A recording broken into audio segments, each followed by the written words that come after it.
अपयश खरंच असतं का? व्याख्यान वगैरे काही नसणार आहे. मुळात आपण फक्त संभाषण करणार. मला तुमच्यासोबत बोलायचं आहे, दॅट्स इट. आपण बोलणार आहोत. असं कुठेही वेळ नाही मिळत. तुम्ही अभ्यासात, मी माझ्या कामात. त्यामुळे आपण जरासा वेळ घालवूया. Good evening.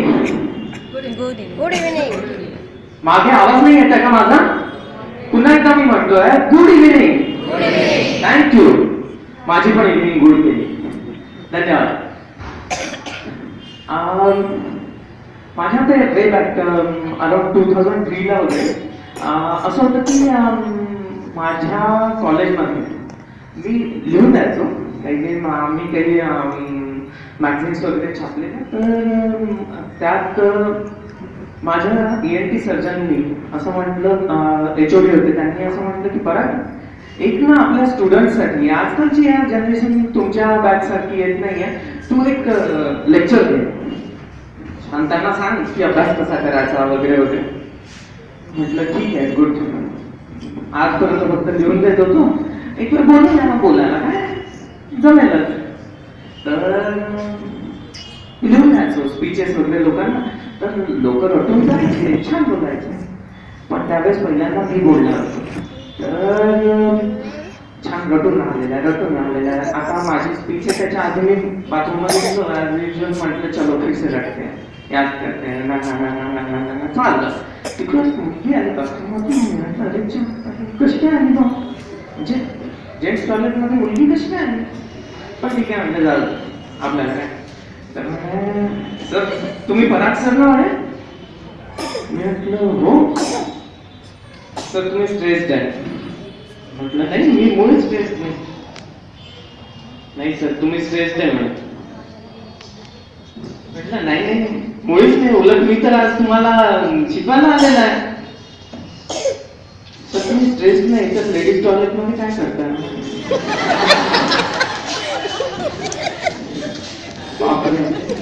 म्हटलं खरंच मी स्ट्रेस्ड. त्या दिवशी ठरवलं, म्हटलं रट्टा मारायचा नाही. नो रट्टाफिकेशन, नो मगिंग. आज मला काल एका मैत्रिणीचा फोन आला, म्हणे परत तू काय बोलणार आहेस उद्या, नेमकं टॉपिक इतका हे आहे. म्हटलं यार नो प्रिपरेशन, नथिंग, मी बस येणार आहे. मी काल बाहेर होतो, आज दुपारी आलो, जरा आराम केला आणि इकडे आलो. म्हटलं मी काही प्रिपेअर केलेलं नाही आहे. आज जे असणार आहे ते दिल से असणार आहे, अगदी मनापासून जे असणार आहे ते. तुला माहिती का हे जे बॉल्स दिसत आहेत, मी फार प्रयत्न केले ना, माहिती का, आज हे बॉल्स आत दिसत आहेत, पण काही दिवसांआधी या बॉल्सना या डब्यात टाकण्याचा फार प्रयत्न केलेला, पण ते काही जाईच ना. फार प्रयत्न केलेला, मला कारण कळत नव्हतं की हे बॉल्स या डब्याच्या आत का जात नव्हते. कोणी सांगू शकेल? झाकण उघडलं, झाकण बंद होतं त्याचं. मुळात याचं झाकण बंद होतं. झाकण कुठलंही बंद असेल तोवर वस्तू आत जात नसते. आज मी जे काही बोलणार आहे ते आत तेव्हाच जाईल, माझ्या मनातून निघते ते तुमच्या मनात तेव्हाच जाईल जेव्हा तुमची झाकणं उघडी असतील. तुम्हाला माझ्या बोललेल्या गोष्टी कळतील तेव्हा. मी काही कॉम्प्लिकेटेड बोलणार नाही आहे. टॉपिक इतका मस्त आहे, वा अपयश खरंच असतं का, वा काहीतरी मस्त असं काहीतरी आहे, असं काही नाहीये. फारच साधं सरळ तुमचं माझं रोजचं बोलणं अगदी ते असणार आहे. हे जे असतं ना, एक फॉल्स बिलीफ्सचं झाकण, आपले बरेचसे फॉल्स बिलीफ्स असतात. जोवर ते फॉल्स बिलीफ्सचं झाकण आपलं उघडलं जात नाही तोवर समोरची व्यक्ती काय बोलते आहे, कसं बोलते आहे, चांगलं वाईट ते अनालाइज करण्यासाठी आत्ता केलं पाहिजे. ओके, तर आज सगळ्यांची झाकणं उघडणार आहेत. उघडणार आहेत ना? डेफिनेटली. थँक्यू. फारच सहज उघडली. बस एक छोटस मला चेक करायचं आहे की खरंच झाकणं उघडली आहेत. काय छोटासा गेम असेल, त्याच्यात जर का पॉझिटिव्ह असेल, हो असेल तर हात वर, नाही तर चुपचाप बसणार आहे. या इथे पुरुष किती आहेत? अरे अच्छा, इतकेच? मी पुन्हा एकदा विचारतोय, इथे पुरुष किती आहेत? वा वा. स्त्री? स्त्री? ओके. स्त्री? आम्ही अजून उघडायची आहे. ओके.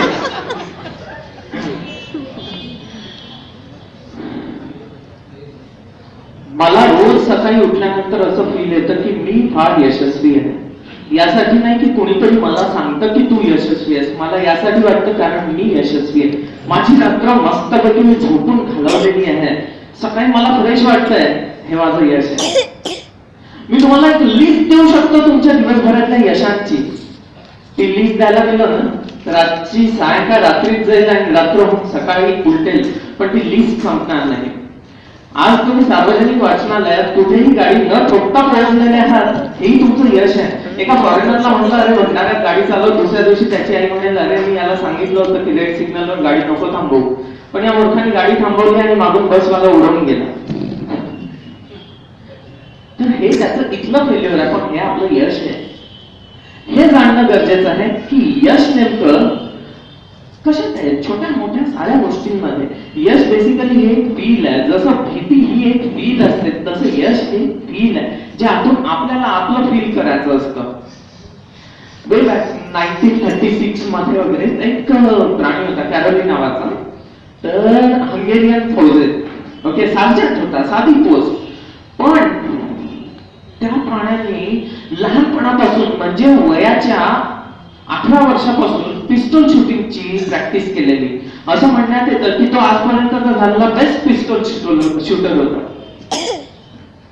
विचार करा, वयाच्या 18 वर्षापासून तो आज 26व्या वर्षापर्यंत प्रॅक्टिस करतो आहे. म्हणजे काय दम असेल त्याच्या मेंदूमध्ये फोकस करण्याचा, काय दम असेल त्याच्या हातामध्ये, त्याच्या मसल्स मध्ये, त्याच्या माइंड मुवमेंट्स मध्ये, त्याच्या कॉन्सन्ट्रेशन मध्ये.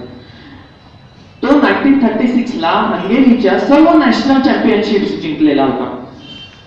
त्याचं एम होतं 36 मध्ये होणाऱ्या ऑलिम्पिक्सला जिंकणं. पण सार्जंट या पोस्टला कधीही तेव्हाच्या काळात ऑलिम्पिक्स मध्ये एंट्री नव्हती. तर हंगेरियन फौजेतल्या, तर त्यामुळे त्याला एंट्री नाही मिळाली. पण त्यांनी होम सोडली नाही, त्यांनी त्याची प्रॅक्टिस कंटिन्यू केली. म्हणाला की मी 40च्या ह्याच्यात, तोपर्यंत नियम नक्की चेंज होतील. झालं का 1937 ला एका ट्रेनिंग कॅम्प मध्ये तो हँड ग्रेनेड असा फेकत होता आणि फेकता फेकता त्याच्या हातातून सुटला आणि तो धडकला, तिथल्या तिथेच फुटला. His right hand was absolutely numb.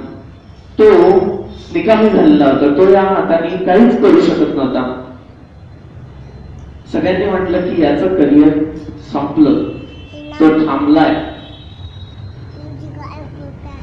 तो पण फार नाराज. 1938 ला हंगेरीलाच एक नॅशनल चॅम्पियनशिप होती पुन्हा एकदा. तर तिथे सगळे नॅशनल शूटर्स आलेले होते. तिथे याला बघून सगळेजण खुश झाले की, आणि त्याला भेटले, मस्त गळे मिळाले, म्हणाले आम्हाला तुझा हा ऍटिट्यूड फार आवडला, वी अप्रिशिएट युअर जेस्चर की तू आज आम्हाला इथे एनकरेज करण्यासाठी आलेला आहे, तू आमचं मॉरल बूस्टअप करण्यासाठी आलेला आहेस. तो म्हणाला मी काही तुमचं मॉरल बूस्टअप करण्यासाठी नाही आलेला आहे, I came here to compete with you. सगळेजण त्यांच्या बेस्ट हँड्सनी खेळत होते and he was with the only hand which was not dominant hand, and you won't believe who was the winner. Exactly, Carol was the winner. सगळ्यांचे तोंड बंद. ज्यांनी ज्यांनी त्याला म्हटलेलं की तू आता काहीच करू शकणार नाही, सगळ्यांची तोंड बंद. त्यांनी वेट केलं. 1940 ऑलिम्पिक्स तो खेळलंच आणि जिंकेलच. अनफॉर्च्युनेटली वर्ल्ड वॉर 2 मुळे ते ऑलिम्पिक्स झालेच, ढकलण्यात आलं. त्याचं स्वप्न कुठेतरी रखडलं. 44 ऑलिम्पिक्स ते सुद्धा पोस्टपोन झालं. World war 2 he didn't lose his hopes. त्याने त्याची प्रॅक्टिस कंटिन्यू केली. 36 ला तो 26 इयर्सचा होता. 48च्या ऑलिम्पिक्सच्या वेळेस तो 38 इयर्सचा झालेला होता. 38 इयर्स. त्याला आता कम्पीट करायचं होतं यंगस्टर्स सोबत, ज्यांचं फोकस, ज्यांचं कॉन्सन्ट्रेशन एकदम पीकला असतं, ज्यांचं करिअर एकदम पीकला असतं. He competed with his not dominant hand, and ultimately who was the winner of gold medal? Again Carol Lee. परत एकदा 1952 ला झालं. परत एकदा विनर सेम कॅरल ली. मला ही स्टोरी सांगायची वाटली कारण आपण एक गोष्ट माझ्याकडे नाही म्हणून लढत असतो सिंपथीसाठी, सहानुभूतीसाठी, आणि त्याने काय केलं? He found only one reason to achieve his goal. त्याने फक्त ते एक रिझन शोधलं की मला माझी गोष्ट मिळवण्यासाठी नेमकं काय हवं. मला हवी आहे ती प्रॅक्टिस, मला हवा आहे ते फोकस, माझं कॉन्सन्ट्रेशन, आणि मी ते मिळवणार. आणि he did it. यातून फक्त हे सांगायचं की यार भूल जाओ कौन क्या कहता है, अंदर की आवाज को सुनो. तुम्हाला काय हवं आहे ते जास्त मॅटर करतं. कोणत्या इंटेन्सिटीने हवं आहे ते जास्त मॅटर करतं. इंटेन्सिटी एक ही इंटेन्सिटी डिफर करते विथ द डिझायर्स. डिझायर म्हणजे तुमची इच्छा काय आहे नक्की आयुष्यात. लोक त्याला स्वप्न वगैरे वगैरे असली नावं देतात, म्हणतात किंवा आयुष्यात स्वप्न असली पाहिजे. मी म्हणेल यस, डिझायर्स, स्वप्न, किंवा सायकॅट्रिकच्या लँग्वेज मध्ये त्यालाच आम्ही डिल्युजन्स म्हणतो. एक फॉल्स नाही पण एक फर्म बिलीफ असलं पाहिजे की यार मुझे ये करना है. ते किती इंटेन्सिटीने तुम्हाला करायचं आहे ते जास्त मॅटर करतं. तुमचा कोणाचा नशीब या संकल्पनेवर विश्वास आहे का? नक्कीच आहे. पण मला जाणून घ्यायचं की कोणाचा नशीब या संकल्पनेवर ठाम विश्वास आहे? कोणाचा? माझा आहे. माझा आहे नशीब या संकल्पनेवर, पण माझा फक्त सुदैवावर विश्वास आहे. मला असं वाटतं आयुष्यात जे काही घडतं ते काहीतरी चांगल्यासाठीच घडतं. Every deed of everyone has a reason created by nature. निसर्गाने निर्माण केलेलं काहीतरी एक रिझन असतं. विदाउट दॅट रिझन ती गोष्ट होत नसते.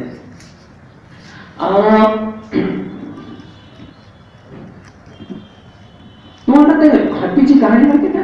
की लहान हत्ती असतो, मग त्याला दोराने बांधलं जातं, मग जसं मोठा होत जातो तुम्ही तोच दोर ठेवता लहानसा, ज्याला तो विदिन फ्रॅक्शन ऑफ सेकंड्स तोडून निघून जाऊ शकतो. पण तो निघून जात नाही कारण त्याला असं वाटतं की तो जखडलेला आहे, त्याला बांधून ठेवलेला आहे. कारण त्याला हे सांगण्यात येतं की बाबू तू नाही जा सकता, तू ये कर ही नाही सकता, म्हणून तो करतच नाही. दिस इज फॉल्स बिलीफ. हे झाकण उघडणं गरजेचं आहे. हे झाकण एका गावात नाही का दोन मुलं असतात अगदी जय बिरू सारखे, लहान लहान, एक 6 वर्षाचा एक 10 वर्षाचा, मस्त एकदम खास दोस्त, उन्हाळ पोरं, अभ्यास थोडा पण उन्हाळ्या जास्त. तर खूप मजा करत असतात, सोबत राहत असतात. एकदा उन्हाळ्याच्या सुट्ट्यांमध्ये काय होतं ना, ते असं भटकत भटकत भटकत भटकत जंगलाच्या मार्गाला जातात. तिथे असते एक विहीर, आणि विहिरीत अनफॉर्च्युनेटली हा मुलगा पडतो, 10 वर्षाचा. माय गॉड, आता काय? हा 6 वर्षाचा मुलगा काही विचार न करता इकडे तिकडे बघतो काही भेटेल का. दोर भेटतो कुठून तरी, विहीर म्हणजे दोर आणि त्याला अटॅच केलेली एक बकेट असते, तो दोर टाकतो, कसं बसत खिचून ताणून त्याच्या मित्राला बाहेर काढतो. बाहेर आल्यानंतर त्यांना ही भीती असते की यार आता आमच्या गावाकडे काय म्हणतील, आता माझ्या घरचे काय म्हणतील, किंवा माझा पोरगा विहिरीत पडला घाबरतील. ते जेव्हा गावात जो कहाणी सांगतात सगळेजण म्हणतात ऐसे होई नाही सकता, तू चिटुकला आहे, 15 किलोचा आहे, तो 30 किलोचा आहे, कसं काय ओढणार आहे तू. सगळेजण त्यांच्या गोष्टीला नाकारतात. मग त्या गावात एक बुजुर्ग असतात, मोठे वयस्कर, तर ते त्यांना जाऊन सांगतात किंवा हा मुलगा असं कहाणी सांगतात, असं होऊ शकतं का? का नाही होऊ शकत, तो मुलगा सांगतोय ना म्हणे, कसं काय होऊ शकतं. ते काका म्हणतात की गोष्ट ही नाही आहे की हे कसं काय होऊ शकतं, गोष्ट ही आहे की हे का झालं, का झालं. हे असं होण्यामागचं कारण की त्याला दूर दूरपर्यंत हे सांगणार कोणीच नव्हतं की तू हे करू शकत नाही. इव्हन त्याच्या आतून कुणी हे सांगू शकत नव्हतं की तू हे करू शकत नाही. And he had a strong motive की यार मेरे भाई को बचाना है, माझ्या या दोस्ताला वाचवायचं आहे काही करून. यासाठी नाही की लोक काय म्हणतील, यासाठी की मला त्याला वाचवायचं आहे. So what your purpose is, it matters not. तुमचे डिझायर्स आणि ते डिझायर्स मिळवण्यासाठी तुमचे पर्पज काय आहेत ते फार मॅटर करतात. लहानपणी म्हणजे मी काही वर्षांआधी एक बुकचं नाव ऐकलं, सिक्रेट. कोणी वाचलंय का? ग्रेट. या वयात वाचलेला आहे, खूप चांगली गोष्ट आहे. पण मी म्हणेन की 100% आपण त्याच्यावर डिपेंडंट नाही राहू शकत. What matters is your hard work. Okay, सगळ्या गोष्टी ऐका आपल्याकडे येणार नाहीत. त्यात त्यांनी एक लॉ ऑफ अट्रॅक्शन सांगितलेला आहे. Okay, you ready? ओके, तर लॉ ऑफ अट्रॅक्शन त्यांचं काय म्हणणं असतं की तुम्हाला एक गोष्ट हवी आहे, ती विचार करा, मला ही हवी आहे, मला ही हवी आहे, अशी हवी आहे, अशी हवी आहे. त्यात अशा स्टोरीज पण सांगितल्या जातात की एक फॉरेनर असतो, त्याचं डब केलेलं, मला 3 मुलींसोबत एका वेळेस डेटवर जायचं आहे. मग तो रोज सकाळी उठल्यानंतर तेच स्वप्न बघतो. एका महिन्यानी असं दिसतं की तो एका गार्डन मध्ये बसला आणि एक मुलगी त्याला अंघोळ सारते, एक मसाज करते वगैरे वगैरे असं. ओके, तर दिस इज लॉ ऑफ अट्रॅक्शन की तुम्हाला मेहनत नाही करायची, बस तुमच्या डिझायर्सला एकदम स्ट्रॉंग ठेवायचं. माझं म्हणणं तुमच्या डिझायर्सला स्ट्रॉंग ठेवा, पण त्यापेक्षा स्ट्रॉंग असलं पाहिजे तुमचा वे टू डिझायर. तुमच्या वे मध्ये किती स्ट्रेंथ है, तुमच्या विल पावर मध्ये किती स्ट्रेंथ है, इट मॅटर्स अ लॉट. यार आपको गेन तो करना है, ये गेन करना. एक मटेरियलिस्टिक गोष्ट अटेंड करणं, त्यासाठी आपलं काय असतं ना की यार मला ही गोष्ट मिळवायची, एक अमकी गोष्ट मला मिळवायची. त्यावेळेस मी विचार करेन मला हे हवं आहे, हे हवं आहे, हे हवं आहे, मी काय वाटेल ते करायला तयार आहे. पण जेव्हा माझं मॉरल बेस्ड गोष्ट हे माझं गोल असेल, that time I put my every efforts to achieve my strength. मला तो पाथ मिळवण्यासाठी मी काय वाटेल ते गमवायलाही तयार आहे. आणि मला असं वाटतं की जेव्हा तुम्ही मटेरियलिस्टिक गोष्टीचं गोल ठेवता,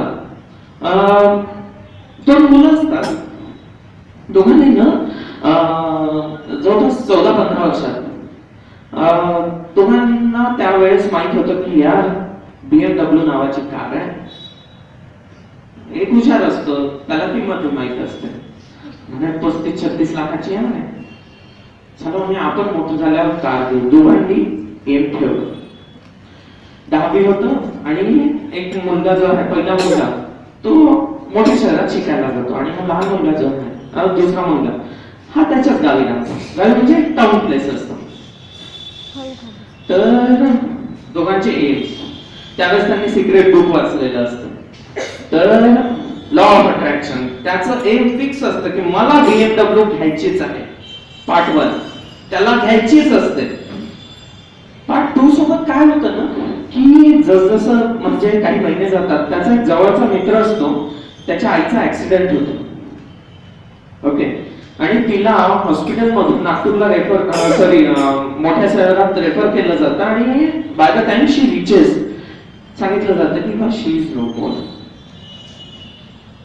त्या दिवशी त्याचा मित्र या दुसऱ्या मुलाला एक क्वेश्चन करतो की यार मोठे डॉक्टर फक्त मोठ्या शहरातल्या मोठ्या हॉस्पिटल्स मध्येच का बरं असतात, आपल्या गावी का बरं नाहीये. त्या दिवशी ना त्याचं एम चेंज होऊन जातं, त्याची डिझायर चेंज होऊन जाते. तो त्याला एक कमिट करतो दिल से, आतून, भाई तेरे लिए, तेरे गाव बडे डॉक्टर्स होंगे, मोठे डॉक्टर्स तुझ्या गावात असणार.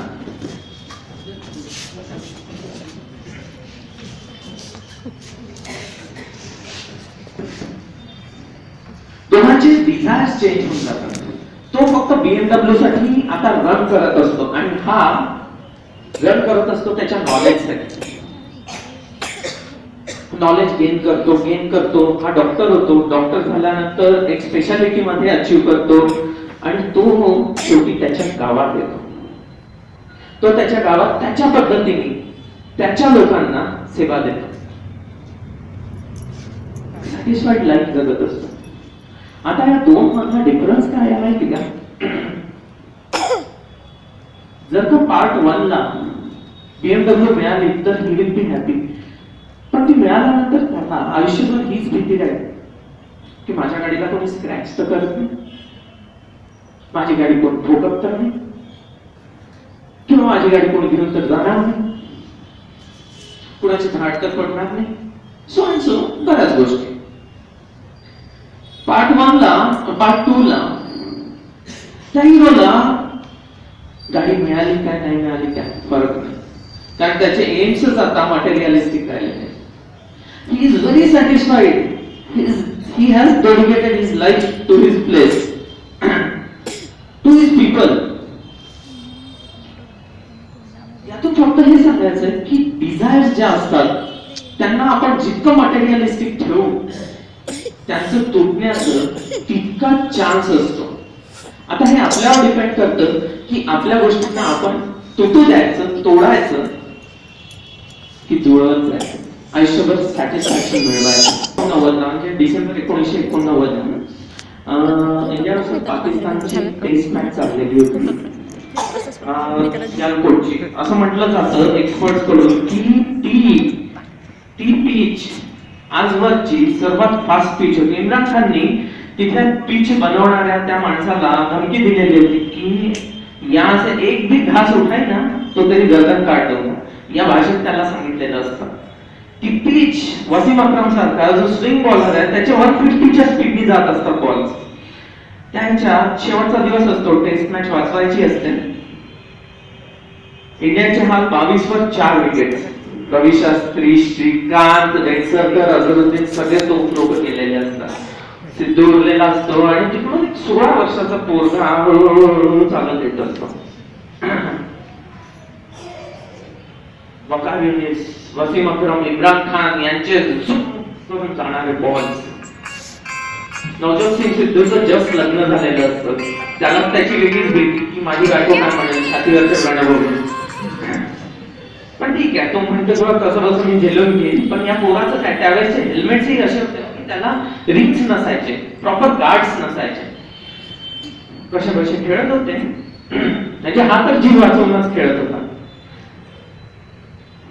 सचिन येतो, पहिला बॉल बाउन्सर करतो, जरासा ऑफ साइडला असतो त्यामुळे सरळ कीपरच्या ग्लोव्ज मध्ये. दुसरा बॉल येतो 151च्या स्पीडनी आणि सरळ धडकतो त्याच्या नाकावर. Bleeds like anything. त्याचं शर्ट, त्याचा रुमाल, त्याचे ग्लोव्ज, त्याचा चेहरा, everything was full of blood. Gush. तिकडून सिद्धू धावत देतो आणि म्हणतो की चल भाई हो गया, तू बच गया, आता तू वापस चालला जा. 1-2 तास मी खेळतो, पाहतो कसं जमते, तर नंतर स्पिनर्स येतात, मग तू येऊन झालं. तिकडून आली आणि त्यावेळेस तो फिजिओथेरपिस्ट असतात ते येतात, ते म्हणतात स्ट्रेचर घेऊन त्याच्या डोक्यावर आईस पॅक्स ठेवतात, त्याच्या नाकात खूप सारा कापूस असं दाबून ठेवतात. सगळेजण त्याला घेऊन जायच्या तयारीत. पाकिस्तान प्लेयर्स फार टरकलेले असतात सचिनच्या नावाने, कारण डोमेस्टिक क्रिकेट मध्ये याचं नाव खूप मोठं असतं, तर ते फार खुश होऊन जातात. पण त्या गर्दीतून हळूच एक आवाज येतो, मैं खेलेगा. The time when he says मैं खेलेगा, सगळेजण अवाक होऊन जातात की अरे ते खुद की तरफ ब्लीडिंग कधी कोलॅप्स होणार आहे तुला माहित नाही, आणि तू खेळणार आहेस, कसं कॉन्सन्ट्रेट करणार आहे डोकं फुटल्यावर. He says मैं खेलेगा.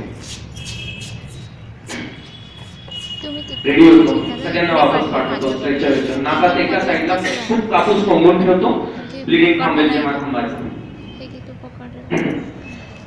इतक्या याच्यातही तो कॉन्सन्ट्रेट करून हे असेच करतो की नेक्स्ट बॉल कोणता येणार आहे. ऑब्विसली यॉर्कर येणार असतो कारण फोकस कुठेतरी गेलेला असतो बॅट्समॅनचा, पण तो असेच करतो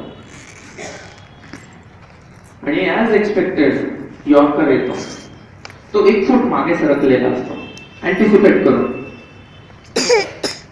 150च्या स्पीडने आलेल्या बॉलला 200च्या स्पीडने पाठवतो. Trademark straight drive shot. कुणाचा हात मदत आला तो फ्रॅक्चर झाल्याशिवाय वाचणार नाही, इतक्या स्पीडने जातो आणि दणकन वापस येतो. वकालुनीसच्या डोळ्यात डोळे घालून बघण्याची त्यावेळेस कोणाची हिंमत नसायची, पण हा एक 16 वर्षाचा पोरगा त्याच्या डोळ्यात डोळे घालून बघतो आणि जोरदार म्हणतो तुझ्या आईचा घोळ.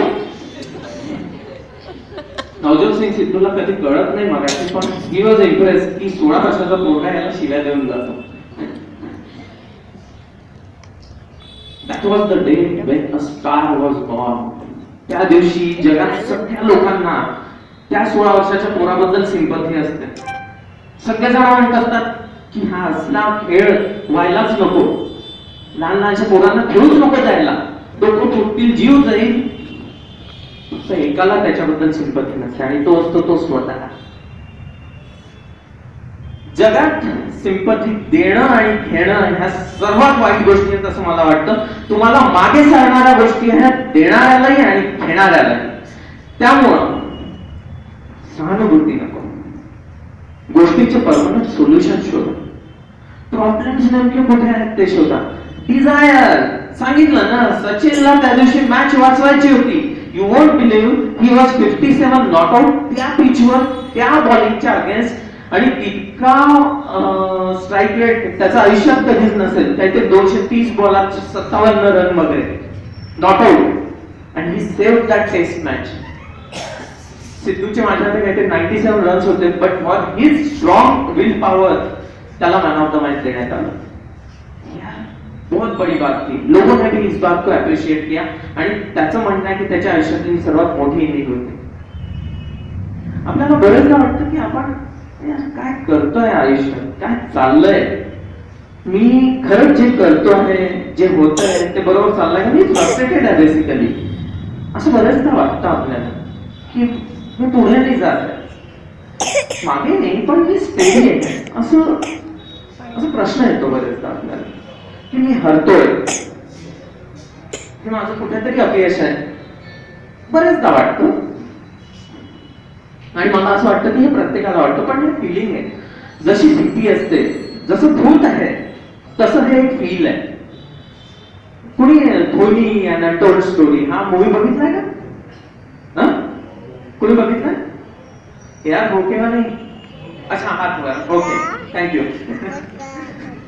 हो, ग्रेट. तर त्यात ना एक सीन आहे, मध्ये ना काय होतं, मूवीच्या मधात असं आपला धोनी जरासा फ्रस्ट्रेटेड असतो. तो एका बाकड्यावर बसलेला असतो, पाऊस येत असतो, दोघं असा फ्रस्ट्रेटेड असा चेहरा करून बसलेला.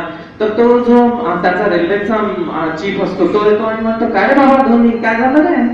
तर हा म्हणतो की काय मी क्रिकेटर आहे आणि हे काय तिकडे पाडून राहिलेलं आहे, फ्रस्ट्रेशन आहे म्हणे मला.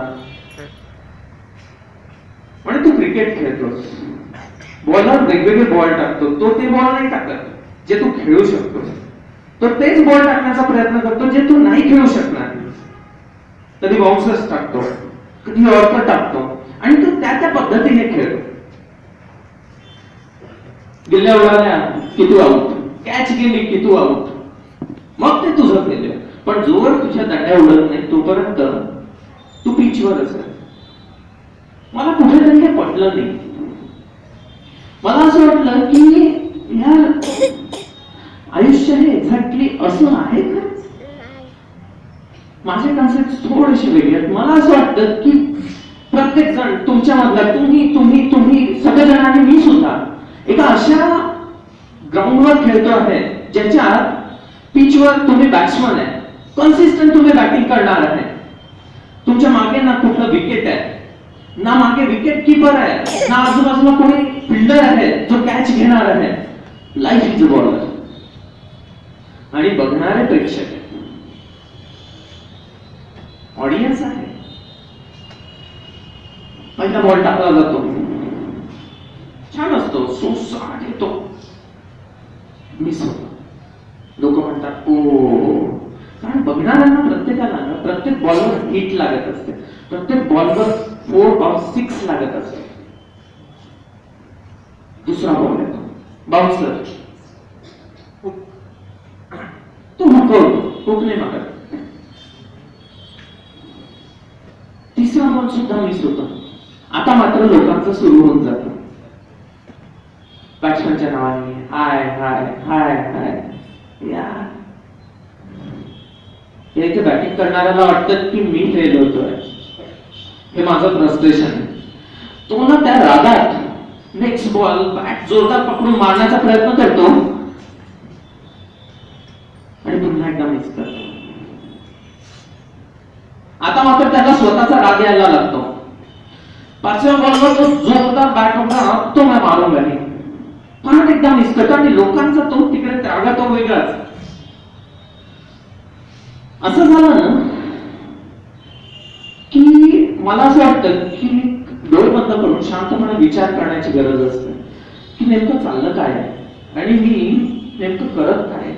मला नेमकं जे फ्रस्ट्रेशन आहे ते नेमकं आहे काय, की माझे बॉल्स मिस का होत आहेत, मी हिट का नाही मारत आहे, मी प्रयत्न तर पूर्ण करतोय आणि I am very good batsman but still I am missing why.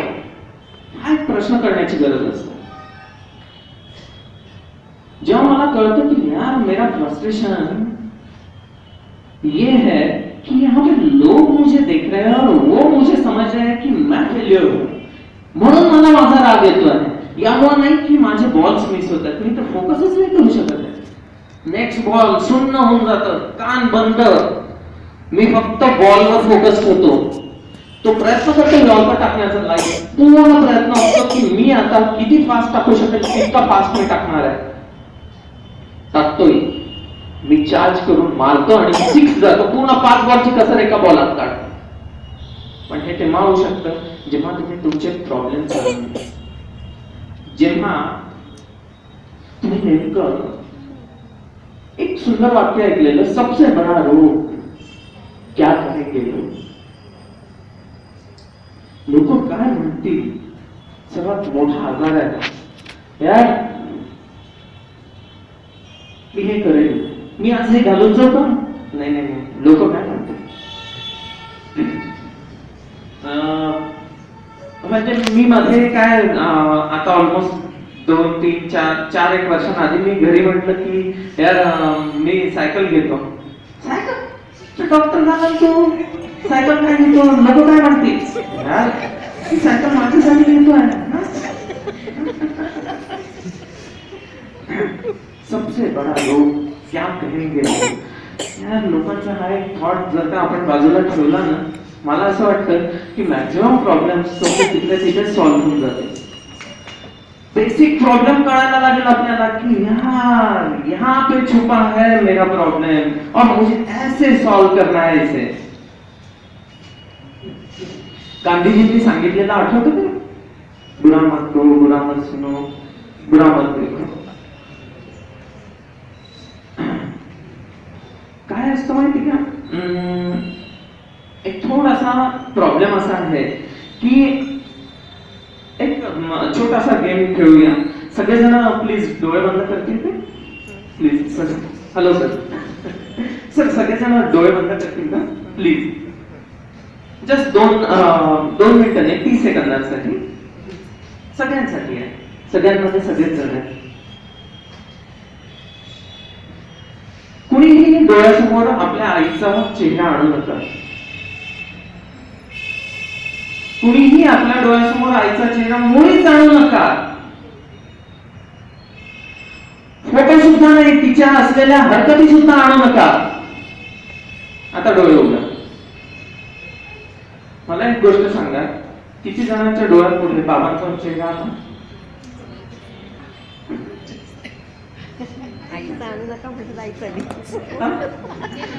Basically काय आहे ना, आपल्या माइंडला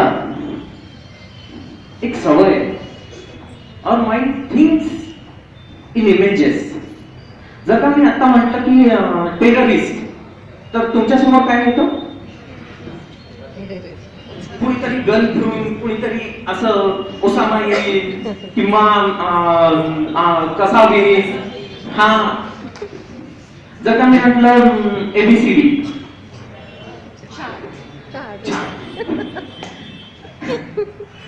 जर का मी म्हटलं पीस शांती, तर कुणाच्या डोळ्यासमोर मंदिरा बेबी येईल, कुणाच्या डोळ्यासमोर मदर टेरेसा येईल.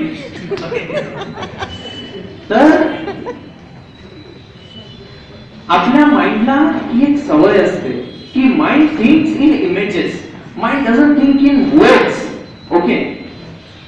घरा शेजारी ना काही लहान लहान म्हणजे आमच्या घरा शेजारी लहानपणी एक फॅमिली असायची. तर त्यांच्याकडे काय होतं, एक मोठा मुलगा जो माझा मित्र होता आणि लहान मुलगी होती.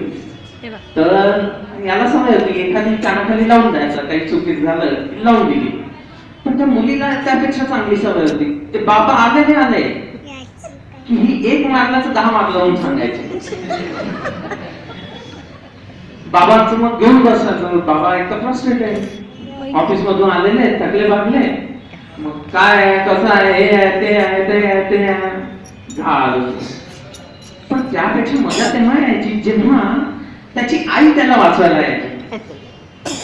प्लीज गुस्सा मत करू, गुस्सा मत करू, गुस्सा मत करू असं ऐकल्यावर ते रपेट, गुस्सा मत करू ते रपेट. मला हे समजायचं नाही की याची आई याला वाचवायला येत आहे त्याला मारपणा म्हणून येत आहे. तर हेच सीन मला तेव्हा कळायचंच नाही की हे नेमकं सीन काय असायचं. म्हणजे महिन्यातून एकदा तरी असं व्हायचं आणि माझ्या समोर बऱ्याचदा झालं.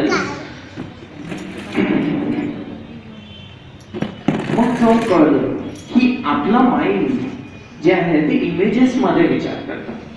गुस्सा मत करू, गुस्सा एक इमेज असते. ओके. गुस्साची इमेज म्हणजे काहीतरी असं अँगर, राग. मतची काही इमेज नाही, वर्ड्स आहेत. पण करो एक क्रियापद आहे. छान इमेज. तू गुस्सा करो, सोतो. रस्त्यावर दोघांचं भांडण सुद्धा कोणतरी म्हणतो अरे प्लीज प्लीज प्लीज वो ईट पर उठा के मत मार.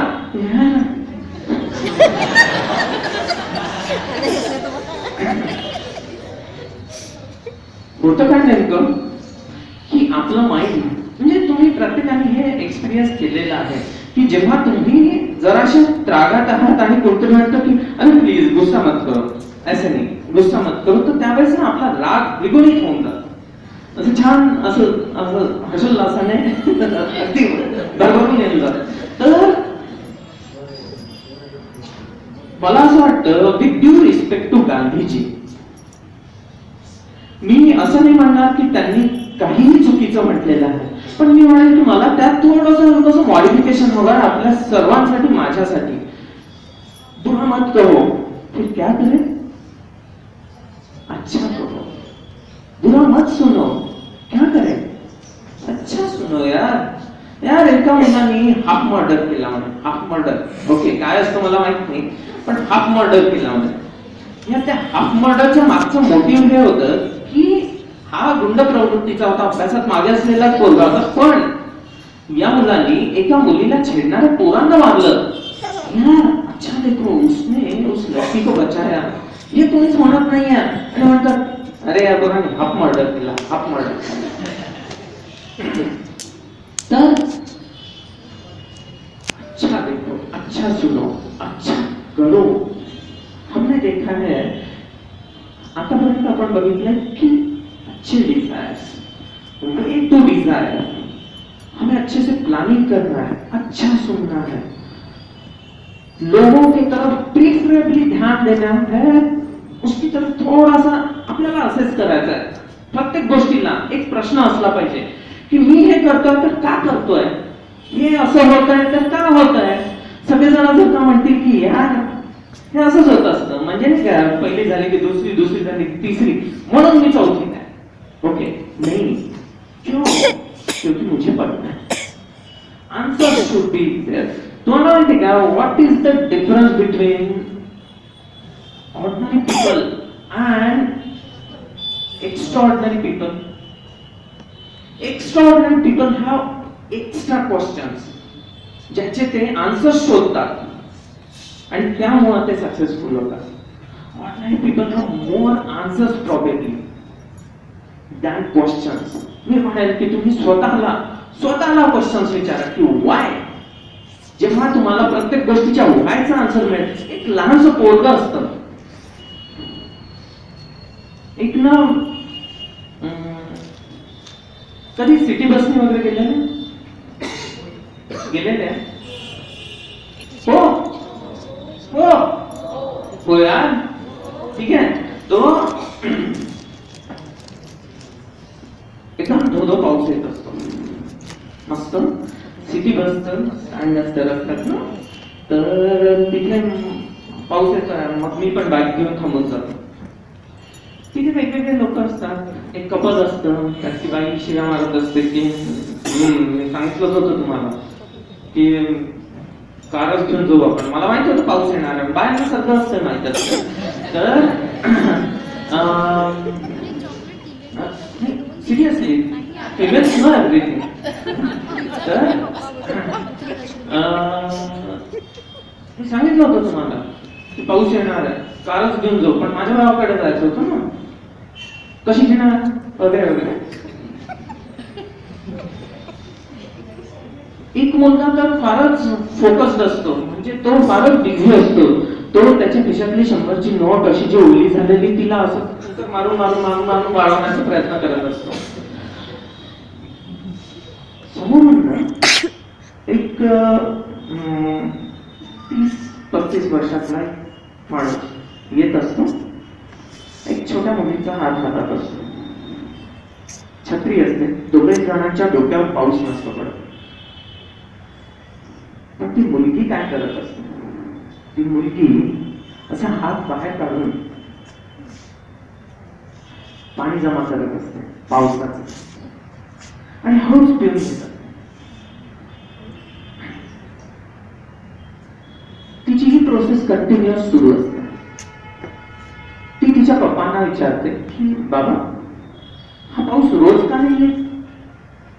बाबांना राग आलेला असतो पावसाचा की काय चिखल आहे, माझे कपडे भरले, पांढरं शर्ट ओलं झालं, चिखलाने भरलं वगैरे वगैरे. आणि त्यात माझी पोरगी म्हणते की पाऊस रोज का नाही येत. बघतो अजून. तर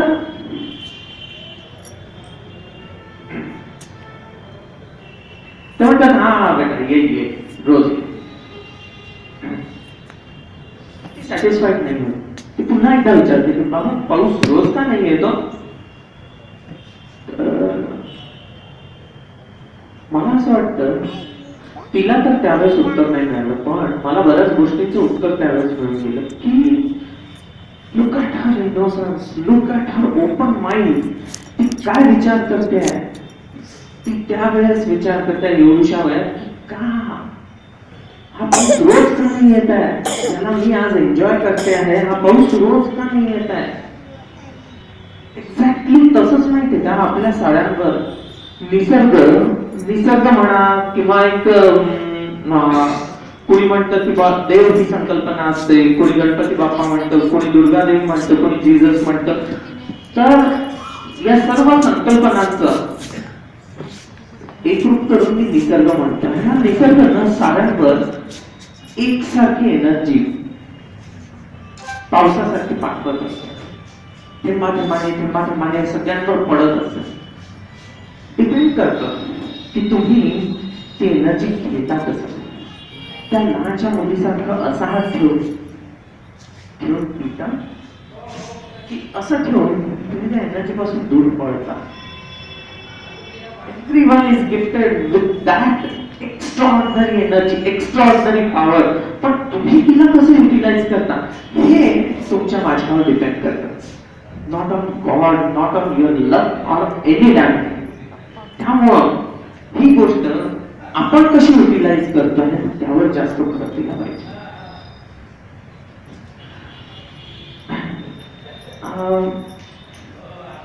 मी आताच जस्ट एक याच्याबद्दल सांगितलं की दुसरा मुलगा, तो मुलगा लहान असताना काय होतं ना, म्हणजे आता सरांनी सांगितलं की मी महिला समाजमध्ये होतो. माझ्या क्लासमध्ये एक तिसरीत असताना एक मुलगा असायचा. क्लास सुरू झाला की सगळं मस्त छान अगदी माहोल. सुरू झाल्याच्या 20-25 मिनिटात काय झालं, काय व्हायचं त्याला माहित नाही, पण तो रडायला लागायचा आणि पूर्ण क्लास संपतपर्यंत रडायचा. की हे असं काम होत आहे, हा का रडतोय.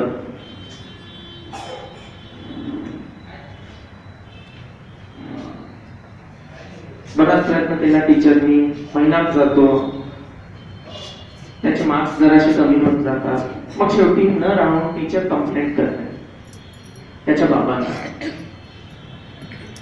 बाबा फार विचार करतात, हे या मुलाला माहित नसतं, कारण घरी जाऊन हा मुलगा अगदी नॉर्मल असतो, कॅज्युअल.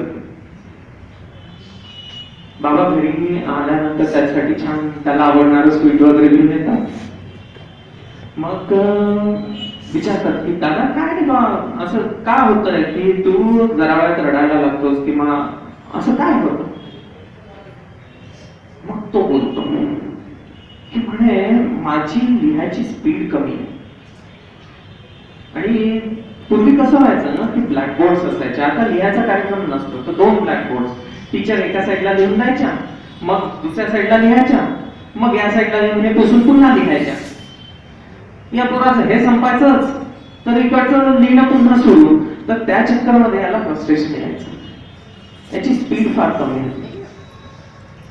त्याच्या आई बाबांनी त्याला लिहून नाही दिलं काही, त्याच्याकडून लिहून घेतलं सगळं जे जे मागे होतं. त्याच्याकडून प्रॅक्टिस करून घेतली पुढल्या 6 महिन्यांमध्ये. त्या प्रॅक्टिसच्या पहिल्या 3 महिन्यांमध्ये त्याची स्पीड बाकीच्या मुलांसारखी आली. पुढल्या 3 महिन्यांमध्ये बाकीच्या मुलांच्या पुढे गेला.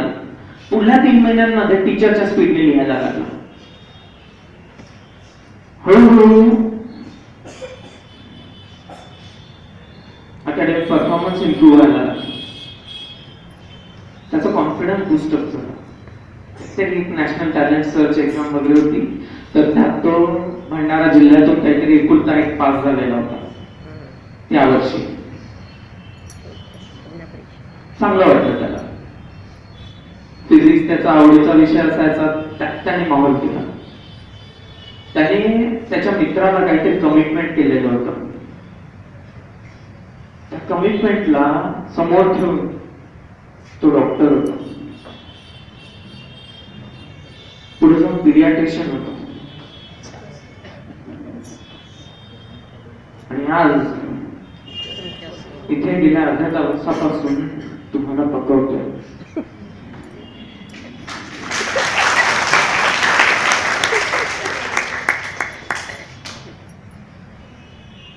आयुष्यात प्रत्येकाला तू हे करू शकत नाहीस, तू हे करणार नाहीस, तुला हे जमणार नाही असं सांगणारे बरेच भेटतात. प्रत्येकाला भेटतात, तुम्हाला, मला, तुम्हाला, सगळ्यांना. मला असं वाटतं की त्या सर्व गोष्टींना जुगारून आपण स्वतःचा टेम्पो कसा मेंटेन ठेवतो, आपण स्वतःला कसे पुढे जातो, आपण स्वतःला कसं वर नेऊ शकतो, हे जास्त महत्वाचं असतं.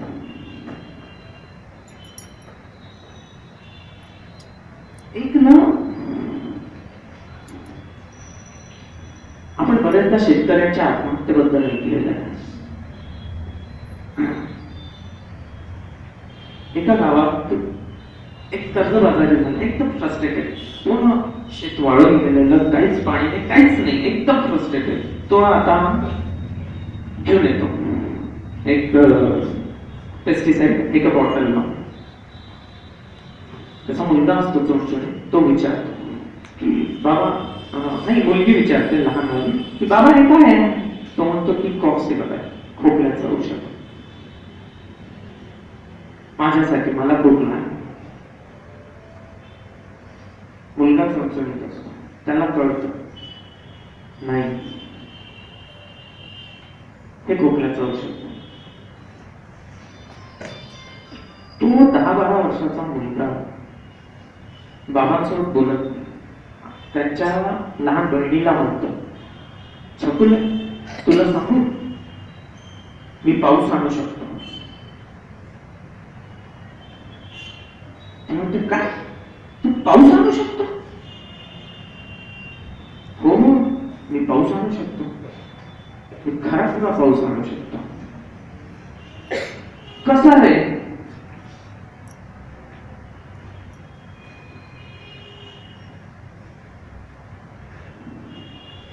वही बारिश जो आसमां से उतरती है, बूंदों में मचलती है, पहाड़ों से गिरती है, नदियों में मिलके पूरे पत्थरों से पिघलती है, वहां से चलते हुए हर गलियारे से, हर मोहल्ले से वो गुजरती है और आगे निकल जाती है। ये बारिश गीली होती है, जिसे हम पानी भी कहते हैं। उसे हम मराठी में पानी, उर्दू में आग, कन्नड़ में नीर, इंग्लिश में उसे हम H2O सॉरी वाटर और केमिस्ट्री में हम उसे H2O कहते हैं।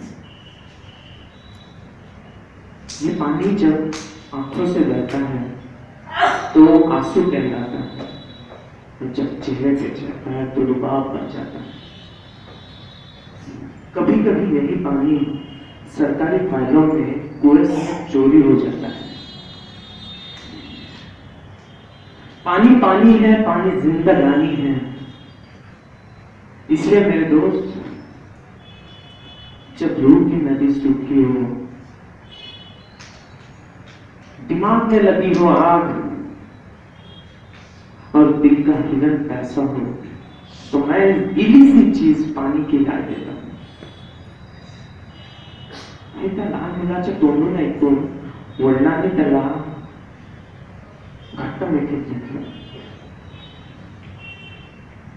तो म्हणाला, बाबा हे तुमच्यासाठी पाणी आहे, पण ते खोकल्याचं औषध नका घेऊ.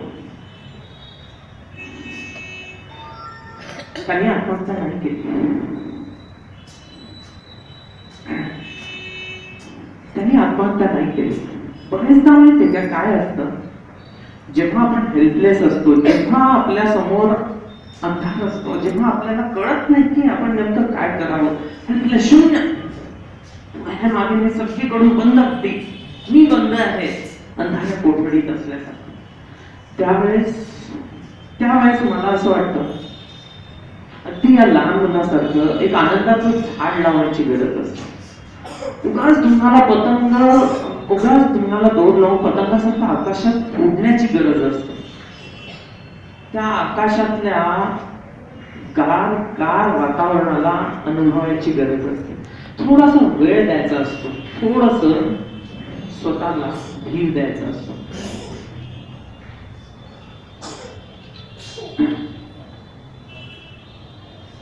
तो म्हणतो शेतकरी की माझा शेवटचा मोमेंट आलेला होता, त्यावेळेस मला असं वाटलं की मी काय करतोय, मी आज जाणार आहे, मी आयुष्यात फार चुका केल्या आहेत आणि मी जातोय तेही सुसाईड करून, माझ्या लेकरा पोरांना सगळ्यांना मागे ठेवून.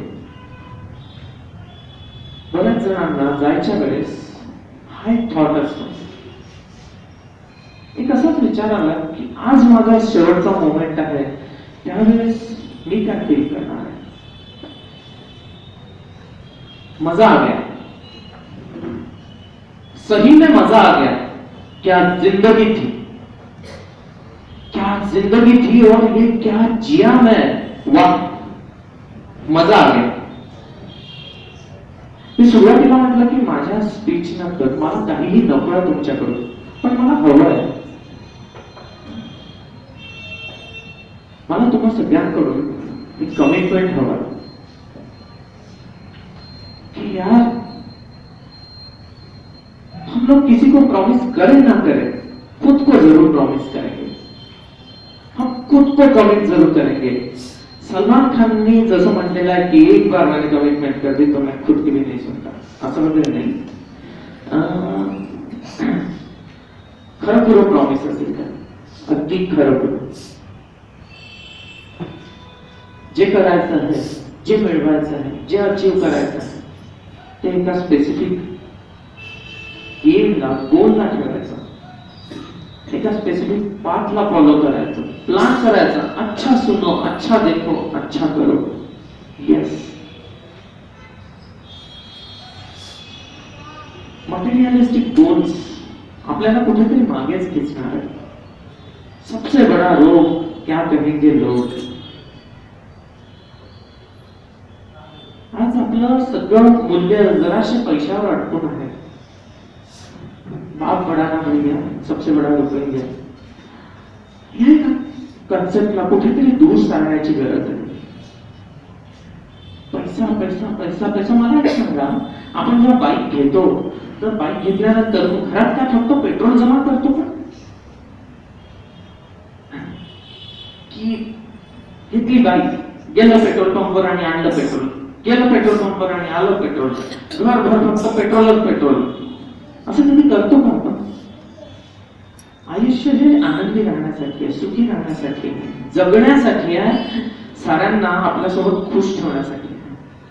जर मी फक्त एक आयुष्याच्या गाडीला चालवताना फक्त काहीतरी जमाच करत जाईल, शेअर न करता.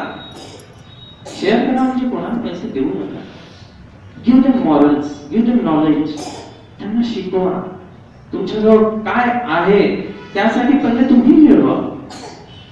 ओके. तर मला असं वाटतं पैशाची किंमत ही आपल्या आयुष्यात फक्त गाडीतलं पेट्रोल इतकीच आहे आणि तितकीच असली पाहिजे. गाड्यांच्या मायलेज नुसार पेट्रोल कमी जास्त लागणार आहे. डेफिनेटली माझ्याकडे लुना आहे की रॉयल एनफिल्ड आहे, माझ्याकडे BMW आहे की मारुती 800 आहे, डेफिनेटली मॅटर करेल. पण म्हणून मी काही पेट्रोलच जमा करत राहील असं नाही करत.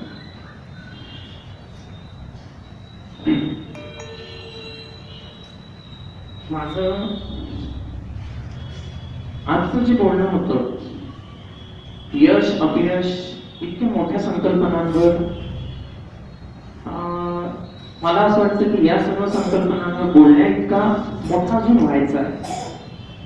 पण हा माझा एक छोटासा प्रयत्न होता. इतकं शांतपणे आपण सारेजण बसलात आणि शांतपणे ऐकून घेतलं, त्याबद्दल धन्यवाद. Thank you so much.